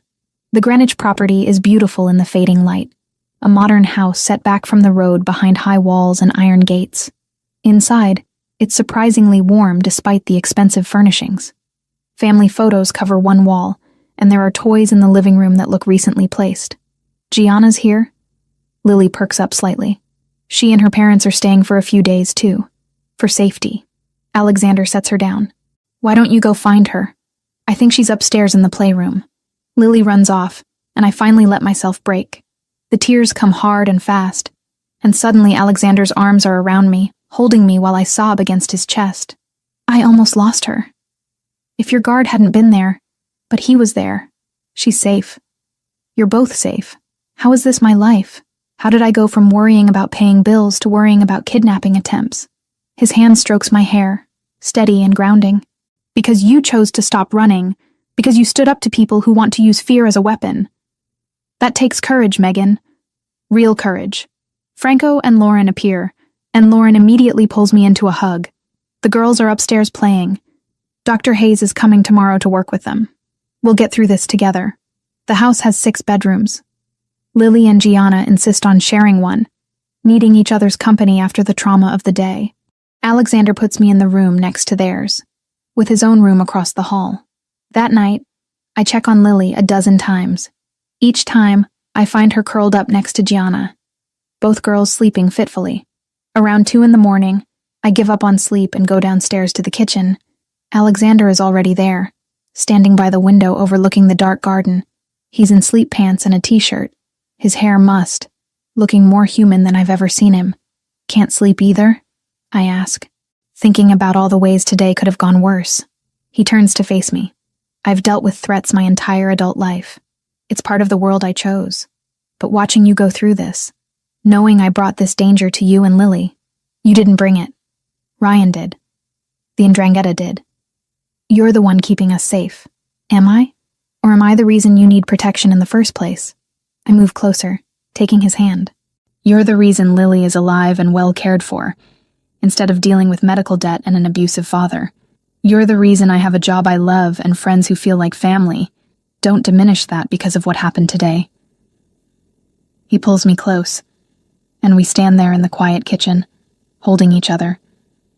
When he finally kisses me, it's different from before. Not heated or urgent, but tender. A promise of safety and solidarity. The days that follow establish a strange new normal. Dr. Hayes works with both girls, using play therapy to help them process what happened. Lily draws pictures of the superhero guard who saved her. Gianna talks about being brave like her Uncle Alexander. I work remotely, coordinating events from Alexander's home office while he handles restaurant business from the same space. It's intimate in unexpected ways, existing in the same room for hours, occasionally looking up to catch each other's eye. Franco and Lauren stay through the weekend before returning to the city for work, but they visit daily. The house fills with the sounds of family, children's laughter mixing with adult conversation, meals shared around the large dining table. 5 nights into our stay, I wake from a nightmare screaming. In the dream, I couldn't reach Lily, couldn't stop the men from taking her. Alexander is in my room before I fully wake, sitting on the edge of my bed, pulling me against his chest. She's safe, right next door, sleeping peacefully with Gianna. She's safe. I cling to him, unable to stop shaking. I keep seeing it. What could have happened? What they wanted to do. I know. I had the same nightmares after Julia died, replaying every moment, wondering if I could have done something different. His hand strokes my back in slow, soothing circles. But you can't live in the what-ifs. You have to focus on what is. Lily is alive and safe. You're both here, protected. That's what matters.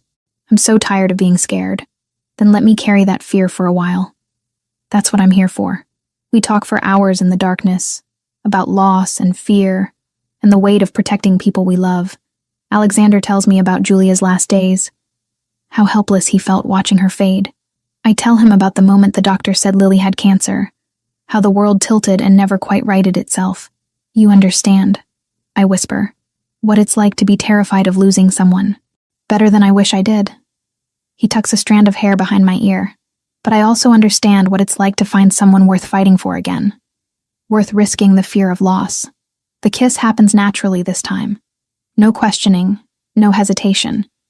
Just 2 people who've been circling each other for months, finally admitting what's been building between us. When we finally separate, breathless, he rests his forehead against mine. Tell me to leave, and I will. Tell me this is too much, too fast, and I'll go back to my room and we'll pretend this didn't happen. Don't leave. He stays, holding me until I fall back asleep. I wake to find him gone, but can hear him downstairs making breakfast with the girls, their voices drifting up through the house. Over the next few days, whatever walls remained between us crumble completely. We fall into an easy rhythm, moving around each other in the kitchen, coordinating childcare and work schedules, stealing moments alone when the girls are occupied. Lily notices first, catching Alexander's hand on my back as he passes me in the hallway. "Are you Mommy's boyfriend now?" Alexander crouches to her level, taking the question seriously. "Would that be okay with you?" She considers it gravely. "Will you still help us if you're the boyfriend?" "Always. Being your mommy's boyfriend doesn't change that I care about you too. You're both important to me." "Okay, but you have to ask her on a proper date. That's what they do in movies." He laughs, glancing up at me. "I'll work on that." That evening, after both girls are asleep, Alexander and I sit in the living room with wine and the comfortable silence of people who've stopped pretending. "A week ago, you were my employee who I was carefully keeping at arm's length," he muses. "Now you're living in my house and my daughter's questioning me about relationship protocols. She's not your daughter, isn't she?" She calls me Alex, runs to me when she's scared, trusts me to keep her safe. His eyes meet mine. I know I'm not her father, but I'd like to be someone important in her life. "If you'll let me." "You already are." I set down my wine glass. "This isn't what I expected when you offered to pay for my groceries in a supermarket." "No?" He pulls me closer. "What did you expect?" "I don't know. A one-time kindness from a stranger. Not this. Not family and protection and falling for someone who terrifies and comforts me in equal measure. If it helps, you terrify me too. The thought of losing you, of losing Lily. It's the first time I've felt that kind of fear since Julia died. I swore I'd never let myself be that vulnerable again. And yet here we are. Here we are." He kisses me slowly, thoroughly, and when we finally separate, I feel something settle in my chest. This strange, complicated life we're building together. It's not what I imagined, but it's real and solid and worth fighting for. Later that night, lying in bed unable to sleep, I think about all the choices that led here. Accepting Alexander's help, taking the job, moving to a safer apartment, choosing to stay instead of run. Each decision felt terrifying at the time, but each one brought me closer to this moment. My phone buzzes with a text from Alexander, even though he's just across the hall. "Can't sleep either? Too much thinking." "Come here." I slip out of bed, padding across the hall to his room. He's sitting up reading, and when I appear in the doorway, he sets the book aside and opens his arms. I climb into bed beside him, fitting against his side like I belong there. "Better?" he asks. "Much better." We fall asleep like that, wrapped around each other, and for the first time since the attempted kidnapping, I don't have nightmares. Instead, I dream of safety and family and a future that might actually include both. The planning happens in Alexander's home office, behind closed doors that I'm allowed through. Franco, Alexander, and 3 men I don't recognize spread maps and documents across the massive desk. I sit in the corner with my laptop, ostensibly working on next month's event calendar, but really listening to every word. "The Moretti family controls the ports," one of the men says, pointing to a section of the map. "If we offer them the pharmaceutical distribution territory the Ndrangheta has been trying to take, they'll back our play." Alexander leans back in his chair, fingers steepled under his chin. "And the Russos? They want assurance we're not expanding into their prostitution operations. Give them that in writing, they'll stay neutral. Neutrality isn't good enough. I need active support." Franco interjects. "Offer them the waste management contracts. It's cleaner money, easier to legitimize. They've been wanting to move into more legal operations anyway." I watch Alexander process this information, seeing the calculated strategy behind every decision. This isn't violence or intimidation. It's chess played with territories and alliances, isolating the Ndrangheta economically and politically until they have no choice but to retreat. "What about Ryan Turner?" I ask, surprising myself by speaking up. All eyes turn to me. Alexander's expression softens slightly. "Our legal team has been documenting everything. The restraining order violations, the conspiracy to kidnap, fraud in the custody proceedings. We have testimony from the men Victor stopped at the daycare. They're willing to identify Ryan as the one who hired them in exchange for reduced sentences. Will it hold up in court?" "It will," one of the lawyers confirms. "We've been careful to ensure all evidence is admissible. No illegal surveillance, no coerced testimony. Everything by the book where it counts. Where it counts. The implication being that other aspects of this operation won't be by the book at all. Alexander stands, walking to where I sit. You don't have to be here for this part. The specifics of how we pressure the other families, how we leverage our resources, you don't need those details. I want to understand. If I'm choosing this life, I need to know what that means. Pride flickers across his face. All right, stay. For the next 2 hours, I listen to them plan. How they'll cut off the Ndrangheta's supply chains by controlling ports and distribution networks. How they'll freeze their legitimate business fronts through coordinated legal pressure. How they'll offer other families incentives to abandon their alliance with the Calabrian organization. It's sophisticated, multi-layered, and completely outside any legal framework I've ever known. But it's also not violent. No one talks about killing or hurting anyone. This is economic warfare, political maneuvering, the kind of power play that exists in boardrooms and backrooms across the world. The only difference is that Alexander's world doesn't pretend to be legitimate. That night, Alexander finds me in the kitchen after everyone has left. I'm making tea, hands shaking slightly with adrenaline from everything I've learned. Second thoughts? He asks quietly. 1,000 of them. But I'm still here. He wraps his arms around me from behind, chin resting on my shoulder. The operation begins tomorrow night. I need you and Lily to stay here with Franco and Lauren. Victor and 6 others will be on the property. You'll be completely safe. What about you? I'll be coordinating from various locations, meeting with the family heads, making sure everyone follows through on their agreements. It's not dangerous for me. I'm too valuable as a negotiator to be a target. You're lying to make me feel better. His laugh is soft against my ear. A little. But I've done this before, Megan. Many times. I know how to stay safe. The next evening, the house feels like it's holding its breath. Franco tries to maintain normalcy, playing with the girls in the living room. Lauren cooks dinner, but no one eats much. I check my phone obsessively, waiting for updates that don't come. Alexander texts at 9. First meeting complete. Everyone on board. At 11. Ndrangheta leadership has been contacted, presenting offer. At 1 in the morning, nothing. The silence is worse than bad news. Lauren sits beside me on the couch, both of us pretending to watch a movie neither is paying attention to. The waiting is always the hardest part, but Alexander knows what he's doing. He's gotten Franco through situations worse than this. How do you live with it? The constant worry. You learn to trust them. And you learn to be strong enough to handle whatever comes. She squeezes my hand. You're already stronger than you think. At 3:15, headlights sweep through the windows. My heart stops until I see Alexander climb out of the car, Victor beside him. He's exhausted, his suit jacket gone, tie loosened, but he's whole and unharmed. I meet him at the door, and he pulls me into a tight embrace. It's done. They agreed to our terms. Ndrangheta pulls out of our territory, accepts restrictions on their northeastern operations, in exchange for concessions in Philadelphia and parts of New Jersey. Ryan Turner is being arrested as we speak. It's really over. This part is. He pulls back to look at me. The legal proceedings will take weeks, but the immediate threat is neutralized. Franco appears with 2 glasses of scotch, handing one to Alexander. The Russos want a meeting next month to finalize the waste management contracts. Schedule it. Alexander drinks deeply, then sets the glass down. Right now, I need sleep. We all do. The following days unfold in a strange combination of normalcy and surreal legal maneuvering. Alexander's lawyers coordinate with the district attorney's office. Evidence is presented, charges filed.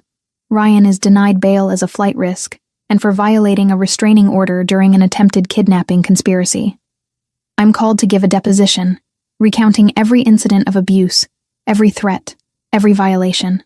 Alexander's lawyer sits beside me through all of it, ensuring no one asks inappropriate questions or tries to intimidate me. 2 weeks later, Ryan's public defender approaches with a plea deal. He'll plead guilty to all charges in exchange for a slightly reduced sentence. 6 years in a state prison, with permanent termination of parental rights. He wants to avoid trial. Alexander's lawyer explains in her office. He knows we have him on everything.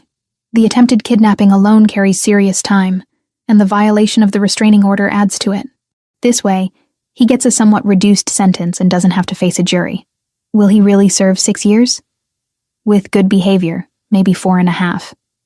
But the parental rights termination is permanent and immediate. He'll never have legal claim to Lily again. I signed the papers agreeing to the plea deal, my hand surprisingly steady. 6 years isn't enough for what he tried to do, but it's closure. It's safety. It's the ability to move forward without constantly looking over my shoulder. The day Ryan is sentenced, I don't attend the hearing. Instead, I take Lily to the park with Gianna, watching them play on the swings in the autumn sunshine. My phone buzzes with a text from Alexander. It's official. 6 years. No parole eligibility for 4. Parental rights terminated. You're free. I read the message 3 times, letting it sink in. Free. After years of fear and control and constant vigilance, I'm actually free. That evening, after the girls are in bed, Alexander and I sit in the Greenwich house's living room with wine and the weight of everything that's happened. I need you to understand what happened here, he begins, his tone serious. Ryan is in prison because we gathered evidence and presented it legally. But the reason the Ndrangheta backed down wasn't legal. It was because I leveraged power and influence to isolate them, to make staying in conflict more expensive than retreating. I know. Do you? Because I need you to really grasp what that means. I solved this problem the way I solve most problems, through a combination of legitimate channels and decidedly illegitimate pressure. That's who I am, Megan. That's what being with me means. I set down my wine glass, meeting his eyes directly. I watched you plan that operation. I saw how you negotiated, how you maneuvered other families into supporting your position. I understand that you exist in a world where legal and illegal blur together, where power is currency and influence is protection. And you can accept that? I don't love it. I won't pretend I'm completely comfortable with all of it. But I also can't ignore that your world, your power, your influence, those things saved my daughter, kept her safe when the legal system failed us repeatedly. I move closer to him. You're not perfect. Your methods aren't always clean. But you're honest about what you are, and you've never lied to me about the complications that come with this life. His hand comes up to cup my face. This isn't a fairy tale. I can't promise things will be simple or easy. My world will always have dangers, will always have complications. There will be more situations like this, more threats, more difficult choices. I know. And I'm choosing it anyway. Choosing you. Choosing this family. Choosing to stop running and start building something real. I lean into his touch. But I need you to promise me something. Anything. Keep being honest with me. Don't hide the dangers to protect me. Let me be your partner in this, not just someone you shield from reality. I'm stronger than I look. I know you are. You've proven that a dozen times over. He pulls me close, and we sit there in the quiet house, holding each other. I love you, Megan. I don't say that lightly. After Julia, I didn't think I'd say it again. But you've changed that. I love you too, which terrifies me almost as much as your world does. His laugh is soft. Fair enough. We talk late into the night about what comes next.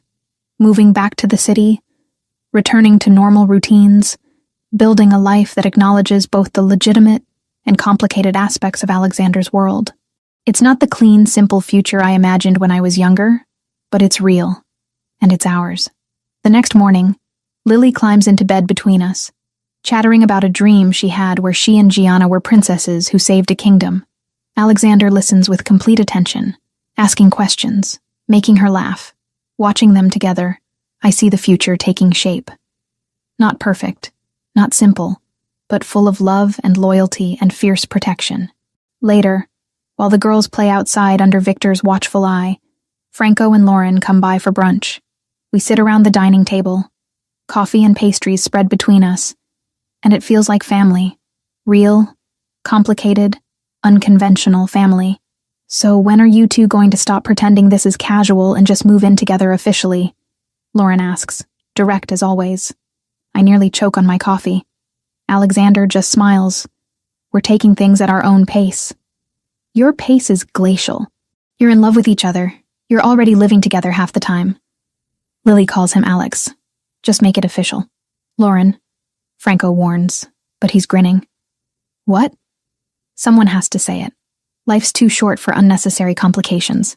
Alexander looks at me across the table, a question in his eyes. I nod slightly, and he turns back to Lauren. Fine, we'll make it official. Megan and Lily will move into my place in the city. Happy? Ecstatic. When? Give us a month to coordinate logistics. Lily's settled at daycare. Megan's got events scheduled.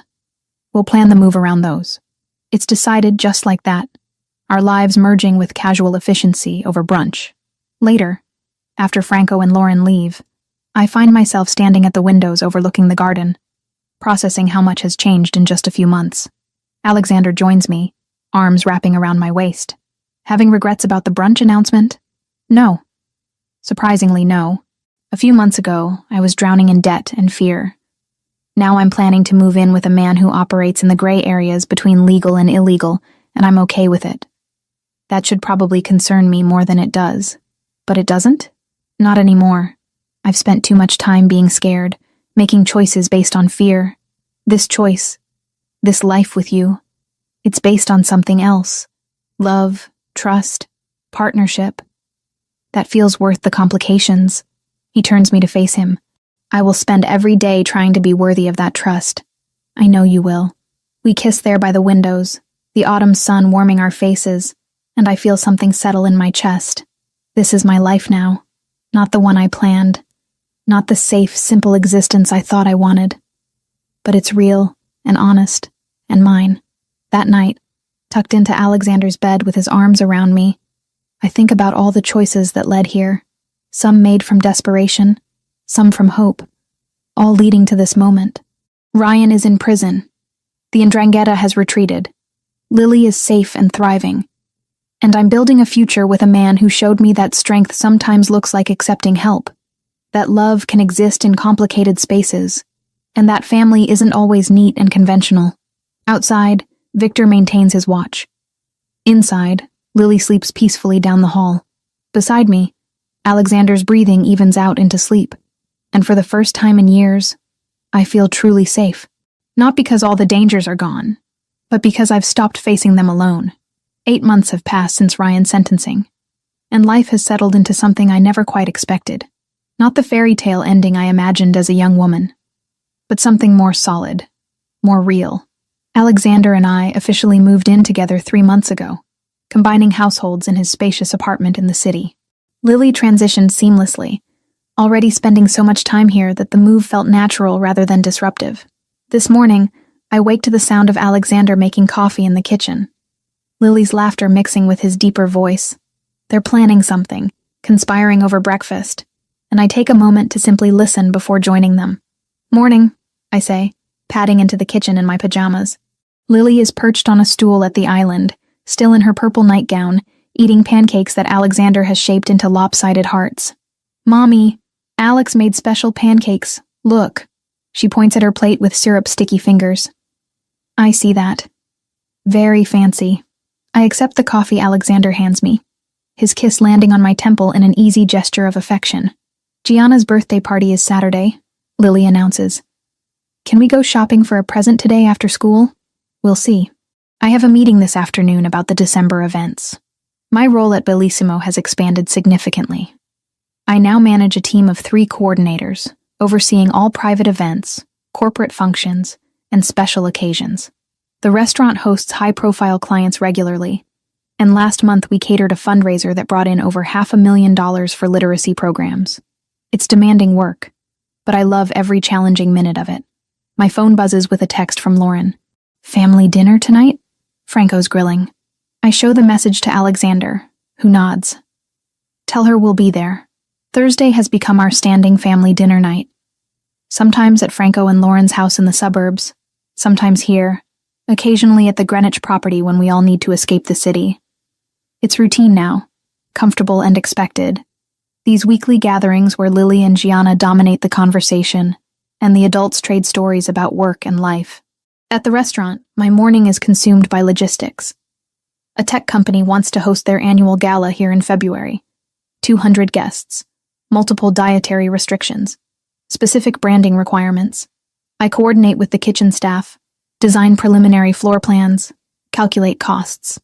Franco stops by my office mid-morning with coffee and questions about next week's wedding. "The bride is nervous about the cake," he says, settling into the chair across from my desk. "Third call this week. I'll reach out to her directly. Sometimes they just need reassurance." I make a note. How's the new sommelier working out? Brilliant. Alexander's instincts were right about him. We discuss business for another 20 minutes, and I'm struck by how natural this has become. Working alongside Alexander's family, being trusted with significant responsibilities, contributing to something larger than just a paycheck. I've proven myself not because of my relationship with Alexander, but through consistent competence and dedication. That afternoon, I make my monthly payment on the medical debt. $52,000 remaining, down from the original $147,000. At $2,000 per month, I'll be free of it in just over 2 years. The number that once felt crushing now feels manageable, a finish line I can actually see. Lily's quarterly oncology appointment was last week. Dr. Morrison pronounced her results excellent. 2 full years in remission with all markers exactly where they should be. She's thriving, the doctor said, reviewing the charts. Whatever you're doing, it's working. What we're doing is living. Really living. Not just surviving. Lily attends an excellent school where she and Gianna are inseparable. They have play dates and sleepovers, participate in the school play, argue over toys, and make up 5 minutes later. Normal childhood things that seemed impossible 2 years ago. She calls Alexander Papa now, has for months. It happened gradually, naturally, until one day she just started using the word without prompting. He never asked her to, never pushed for that designation. But I see what it means to him every time she says it. The way his expression softens, the care he takes with every interaction, the genuine love that's developed between them. I pick Lily up from school at 3, and we stop at a toy store to find the perfect present for Gianna. Lily deliberates seriously between art supplies and a science kit, finally choosing both because Gianna likes everything. That's very generous of you, I tell her as we drive home, but it's a lot of money. I have birthday money saved, and Papa said I could use his card if I needed more. She says it so casually, this blending of our lives and resources. Did he now? He said Gianna is family, and we take care of family. That's become our guiding principle. Family. Not just Franco and Lauren and Gianna, but the wider network of the Pellegrini organization. I've met cousins and associates, attended weddings and christenings, learned the intricate web of relationships and obligations that bind this world together. Nonna Sofia visited 3 times since moving back to Miami, each visit lasting a week or more. She's made her opinions on marriage abundantly clear during her weekly phone calls, offering increasingly less subtle hints that Alexander should propose already. You're not getting younger, she told me during last Sunday's call, and that man loves you. What's he waiting for? A sign from God? We're happy as we are, Nonna. Happy is good. Married is better. More permanent. I've learned to navigate the complexities of Alexander's world with increasing confidence. I know when to leave the room during certain phone calls, recognize the signs that business matters are being discussed that I shouldn't overhear. I've built friendships with other women in similar situations, comparing notes on how to maintain normalcy, while partnered with men who exist in morally ambiguous spaces. It's not the life I imagined at 20, fresh out of college with dreams of conventional happiness. But at 29, I understand that real life rarely follows imagined scripts. What I have is messy and complicated and built on foundations that aren't entirely legal. It's also loving and loyal and more honest than many conventional relationships I've witnessed. That evening, we gather at Franco and Lauren's for dinner. The girls disappear immediately to play, their voices echoing from upstairs. The adults congregate in the kitchen, Franco managing the grill while Lauren assembles salads and I set the table. How's the new event coordinator working out? Lauren asks, chopping vegetables with practiced efficiency. Really well. She's handling the smaller corporate events, which frees me up for the more complex planning. I arrange plates and silverware. We're actually ahead of schedule for next quarter. You've built something impressive there, Franco says, flipping steaks. The event department's revenue has tripled since you took over. Team effort. Your vision, your execution, Alexander corrects, appearing with wine glasses. Take the credit you've earned. Dinner is loud and chaotic in the best way. Lily and Gianna talk over each other, telling stories from school. Franco and Alexander debate soccer teams. Lauren and I exchange knowing looks across the table. The camaraderie of women who've chosen complicated men and found peace with that choice. After dinner, after helping clean up, after the girls have worn themselves out and fallen asleep in the car on the drive home, Alexander and I carry Lily to bed together. We move in practiced synchronization, removing her shoes, tucking her under blankets, leaving the door cracked just how she likes it. Back in the kitchen, Alexander pulls ingredients from the refrigerator. Hungry? Always after family dinners. Lauren's portions are normal-sized, which means I leave wanting more.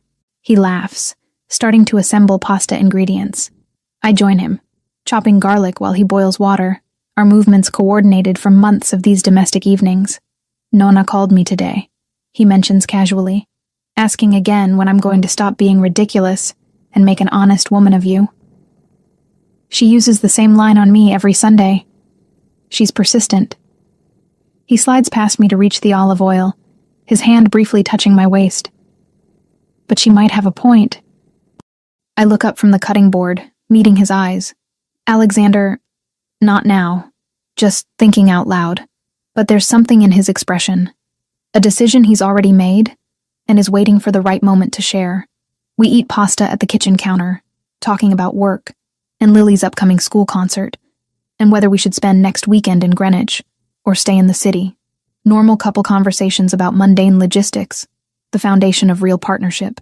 Later, after we've cleaned up, we settle on the couch with wine and comfortable silence. I review event proposals on my tablet while Alexander reads reports on his phone. Lily appears in the doorway around 9, dragging her favorite blanket.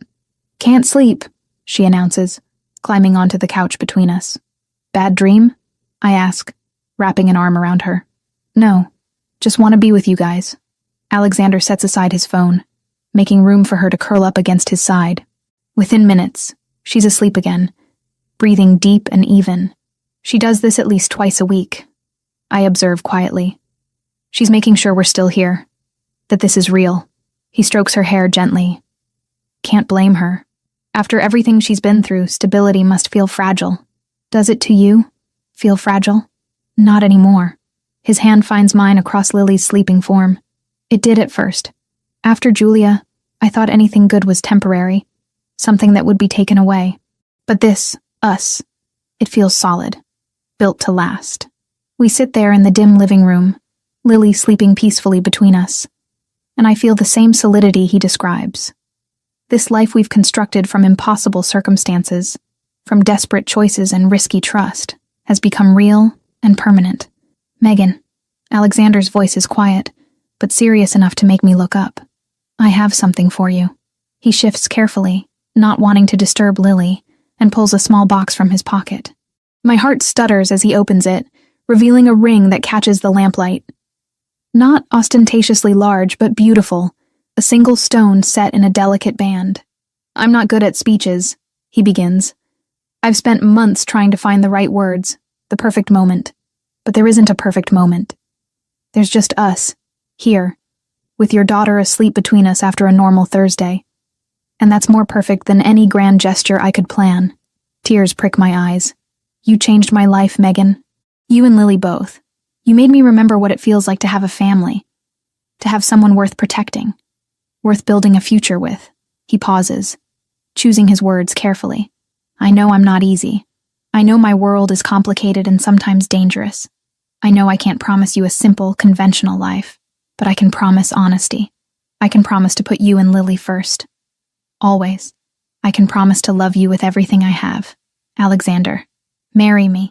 Not because it's expected or because Nonna won't stop asking. Marry me because I want to spend the rest of my life with you. Because I want Lily to be my daughter legally as well as in my heart. Because what we have is real and worth making permanent.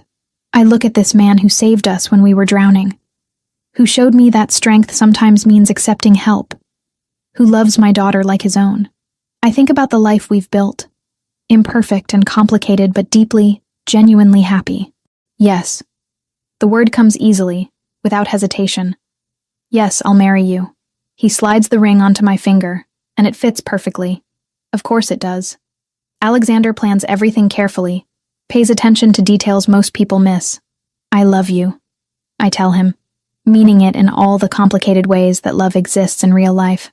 Not the simple fairy tale version, but the messy, difficult, beautiful reality of choosing someone every day despite the challenges. "I love you too." He leans across Lily to kiss me, gentle and full of promise. Lily stirs between us, mumbling something in her sleep. We adjust positions, settling back into comfortable proximity. Newly engaged, but nothing fundamentally changed. We were already committed, already building a life together. The ring is just a formalization of what already existed. Later, after carrying Lily back to her bed for the second time, Alexander and I lie in our own bed in the darkness. No regrets? He asks quietly. About saying yes? No. About everything that led here? Still no. I turn to face him. This isn't the life I imagined when I was 20. It's better. More real. Built on honest foundations instead of fantasies about how things should be. We did this together. Made something good out of impossible circumstances. We did. We fall asleep like that, tangled together. And I dream not of what might have been, but of what is. A life built consciously, deliberately, with eyes wide open to both the beauty and the complications. A family assembled from broken pieces that somehow fit together perfectly. This is my life now. Event planner for a restaurant with ties to organized crime. Partner to a man who operates in moral gray areas. Mother to a daughter who survived cancer and calls a mafia boss Papa. It's complicated and unconventional and occasionally terrifying. It's also filled with love and loyalty and fierce protection. It's Sunday dinners and school concerts and quiet Thursday evenings. It's hard-won safety and deliberately chosen happiness. And standing here in this complicated, beautiful life, I wouldn't change a single choice that brought me here. The end.